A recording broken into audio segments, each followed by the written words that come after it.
The Oaks doesn't have as big a field as the Derby, but it's big enough with a shorter run to the first turn.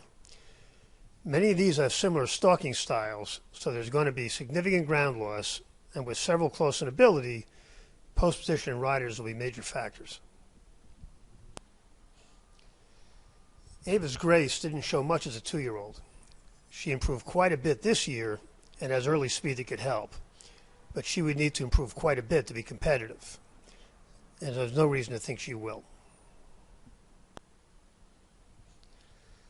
Clarice has a ton of pedigree, and after 2 starts looked like she was heading to the top of the division. But she hasn't improved at all so far this year, and at this point is a little short of being a contender, at least for the win. She is usable underneath in exotics. Coach was decent as a 2-year-old, but hasn't developed at all this year and isn't fast enough.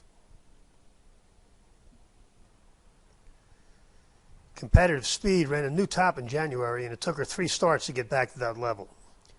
We expect another bounce, and even if she doesn't, she's not a contender. Crazy Beautiful has already outrun her very slow siblings, doing so in her very first start. She did move forward a little last time, and it's another who has a chance for a minor share. A few years ago, Dreaming of Julia ran what was then the best Thoro-Graph figure ever, which is remarkable because not only was she a filly, but she did it early in her 3-year-old year. Not surprisingly, it wiped her out, and she was never the same. Well, she and Curlin have produced a daughter named Malathat, who in her second start produced the best figure anyone in this field ran last year. She missed some training in February, but when she made her return in the Ashland, this filly improved a little, throwing the best figure anyone in this field has run this year.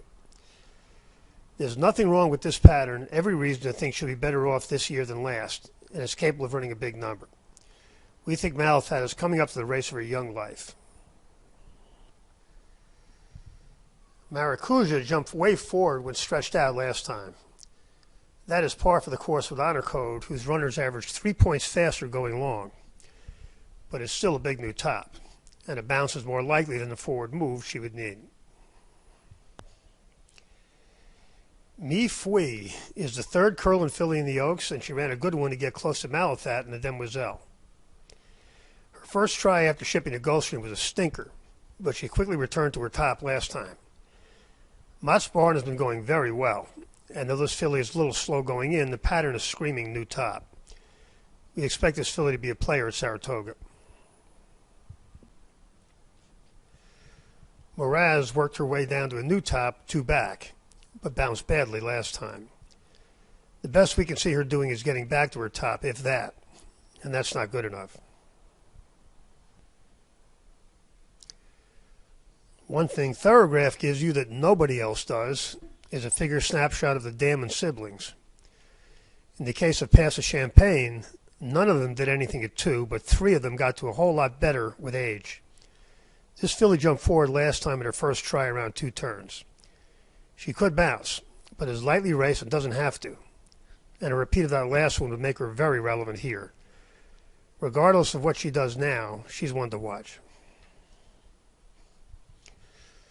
Paulines Portal stayed at the same level in her first 3 tries this year, then broke through last time with a big new top. We think this one is more likely to bounce than Pass the Champagne. She's more heavily raced and did more work to get to the top.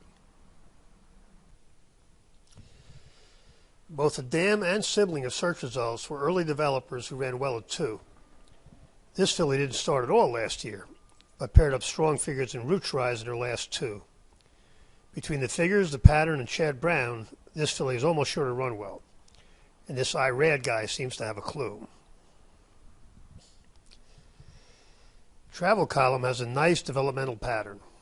She got down to a good one last fall, paired that effort in February, then moved forward slightly last time. This is what you want to see. Gradual development, not big jumps that knock a horse out. She goes in as one of the faster fillies in the race, and with 6 weeks rest in Brad Cox, is very likely to run well. But we do have to notice she's been getting wide trips in much smaller fields. That could be a problem here. Will Secret is another with a great pattern of development. She got to a big one in January, bounced slightly, then got right back to her top and a better than it looked effort caused by a wide trip. And that's the problem. John Court in a big field usually means ground loss. Note that Dallas Stewart has been on fire.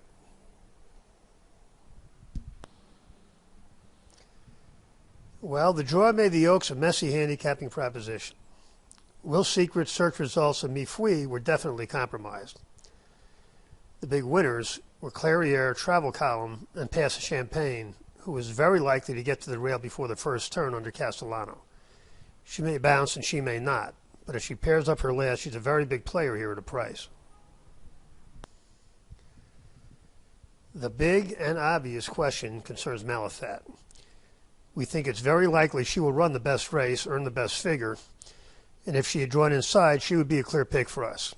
But in recent years, Velasquez has not made much of an effort to save ground on come-from-behind horses, and he absolutely killed us in this race a couple of years ago in Wonder Godot. Malafat may be ready to run, so big, going wide doesn't matter, but it's tough to take a relatively short price on that, which makes this a tricky call. So at the end of the day, we come down to Pass Champagne, Travel Column, and Malafat.